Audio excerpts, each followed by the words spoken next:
여러분, 오늘은 부동산 얘기를 한번 해보려고 해요. 여러분, 예전에 박근혜 정부 때 이런 말을 들어보신 적 있을 거예요. 빚내서 집 사라. 지금 아니면 못 산다. 뭐 이게 틀린 말은 아닌 것 같아요. 지금 대출 규제 때문에 예전처럼 집을 편하게 살 수는 없겠. 근데 이게 맞는 말도 아닌 것 같은 게, 만약 그때 빚을 내서 집을 샀는데 집이 떨어지면 어떡하죠? 그건 누가 책임질 거죠? 솔직히 부동산 불패신화라는 건 자본주의가 영원하고 우리나라가 언제나 고성장을 할 때 얘기거든요. 근데 솔직히 우리나라 미래가 어떻게 될지는 모르겠어요. 지금 이대로 유지를 한다면 부동산은 더 이상 오르지 않을 겁니다. 만약 우리나라가 기적적으로 성장률 5%대 진입을 한다면 뭐 부동산이 살짝 오를 수도 있긴 하겠죠. 그런 기적이 일어나봤자 당분간은 떨어졌던 거 본전 복구하는 그 정도. 솔직히 우리나라는 이미 선진국이 돼버려서 정상적인 방법으로 성장률 끌어올리는 건 거의 불가능하고요. 통일이라든지 북한 시장 개방 뭐 이런 특수한 이벤트가 있어야 되는데, 이거는 국민들의 반발이 심하고 그러니까 과연 이게 진행이나 될지는 모르겠어요. 그래서 뭐 이런 경험치 이벤트라도 없는 한 부동산은 떨어질 수밖에 없는데, 그 떨어질 수밖에 없는 이유를 두 가지만 말씀드리도록 하겠습니다. 제가 볼 때 부동산 상승의 근본적인 요인은 경제 성장률과 인구입니다. 이 둘의 영향을 가장 많이 받는다고 생각을 하는데요. 첫 번째, 경제 성장률은 일종의 기대감입니다. 뭐 이런 기대를 할 수 있는 거예요. 이 나라가 계속 성장하고 있으니까 돈을 많이 벌어오겠지.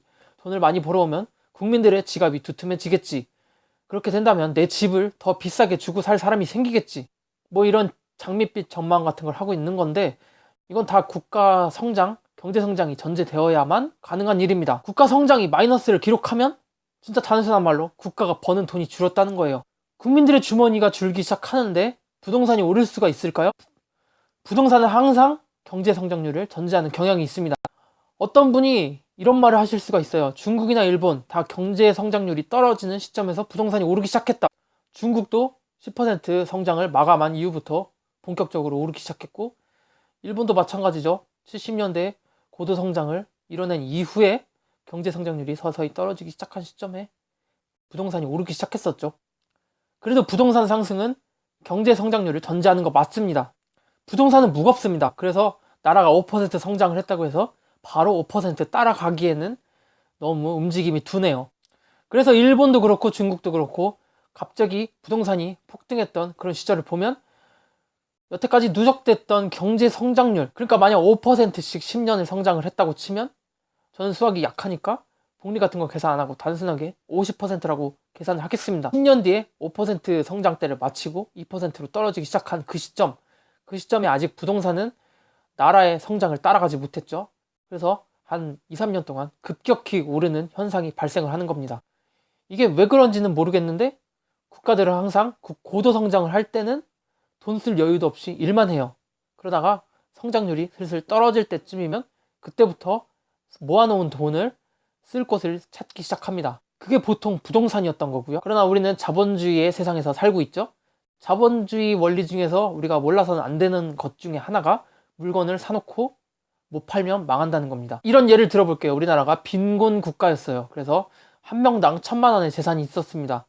그러나 폭풍 성장을 해서 약 10배 성장을 해서 우리나라가 한 명당 1억의 재산을 갖게 되었습니다. 그런 걸 뭐 국가 GDP로도 계산을 하기도 하고, 뭐 생애소득 같은 거죠. 그러니까 평생 일해도 우리가 소비할 수 있는 한계치는 1억인 거예요. 그러니까 그 국민 소득의 한계를 넘어섰을 때 우리나라 국민이 인생을 살면서 벌 수 있는 소득보다 집값이 높아지면 더 이상 이 집값을 사는 사람이 없게 됩니다. 왜냐하면 너무 비싸니까요.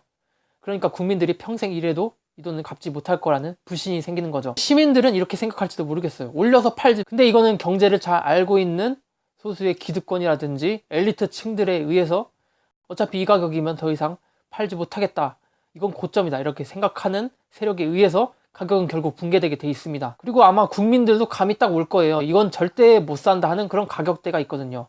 그걸 고점이라고 느낄 텐데 그때부터는 안 사겠죠, 국민들도. 그와 동시에 성장률이 떨어져서 우리나라가 부동산 가격을 따라잡을 만큼 돈을 벌지 못한다면 부동산은 떨어지게 돼 있습니다. 그리고 그 집값은 경제 성장률과 우리 국민들의 지갑 사정에 맞춰서 이 정도면 살만하다 라고 느낄 때까지는 계속 떨어질 겁니다. 둘째로 인구 얘기를 하고 싶은데요. 경제 성장률이 기대감에 기반을 한 거라면 인구는 실제 수요에 기반을 둔 거죠. 인구라는 건 부동산 시장에서 말하면 주요 고객이자 손님이죠. 인구가 줄어든다는 거는 가게에 손님이 줄어든다는 거고, 아무리 장사의 규제라고 할지라도 손님이 줄어드는 거에 대처를 할 수는 없어요. 집을 사겠다는 사람이 줄어들고 있습니다.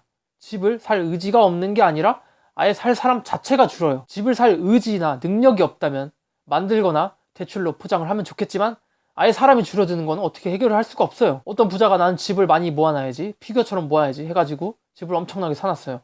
근데 그걸 다 자기 돈으로 사지 않는 이상 분명 대출을 껴서 샀을 거고 임대 수익이 발생을 해야만 자기가 그 대출금을 갚을 수 있게 됩니다. 그런데 사람이 줄어버리면 어쩔 수 없는 거죠. 헐값에 팔아넘길 수밖에 없습니다.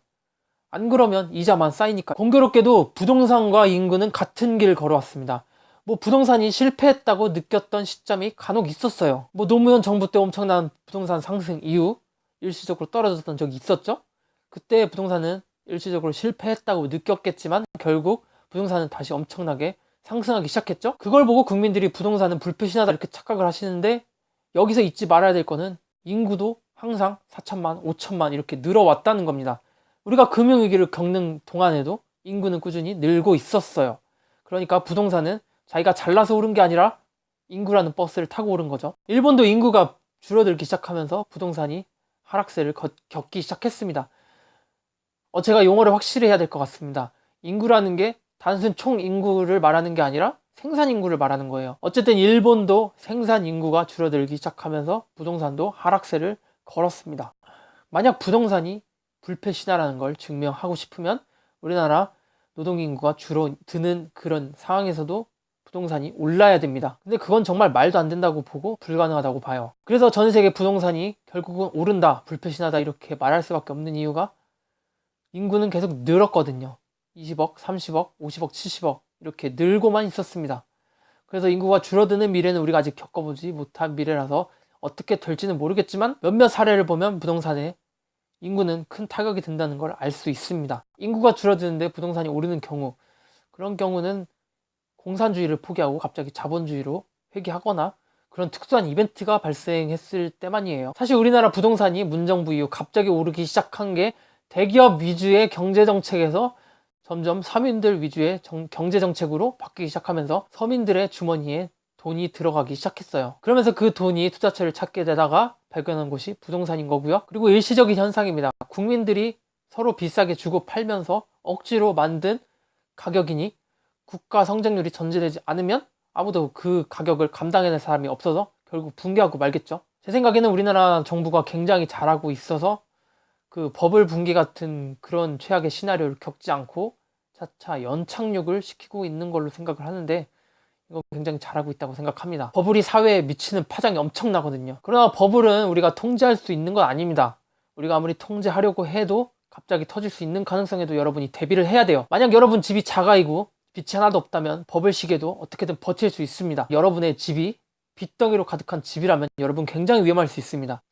IMF 때 망했던 대다수의 사람들은 빚 때문에 망했거든요. 상식적으로 사람들은 자기 집이 3억에서 2억으로 1억이나 떨어지면 존버하는 게 일반적인 대응입니다. 아니 3억을 주고 샀는데 1억이나 떨어지면 아까워서 어떻게 해요? 그냥 버텨야죠. 최소한 본전은 찾아야 우리가 손해는 안 볼 거 아닙니까? 근데 세상은 우리가 원하는 대로 되지 않죠. 만약 금융위기가 터져서 은행이 당장 빚을 갚으라고 하면 어떻게 될까요? 빚을 당장 안 갚으면 경매에 넘겨버릴 거고 압류딱지를 붙일 거다. 그리고 실제로 경매에 넘겨서 여러분의 집을 3억짜리 집을 1.5억에 넘겨버렸습니다.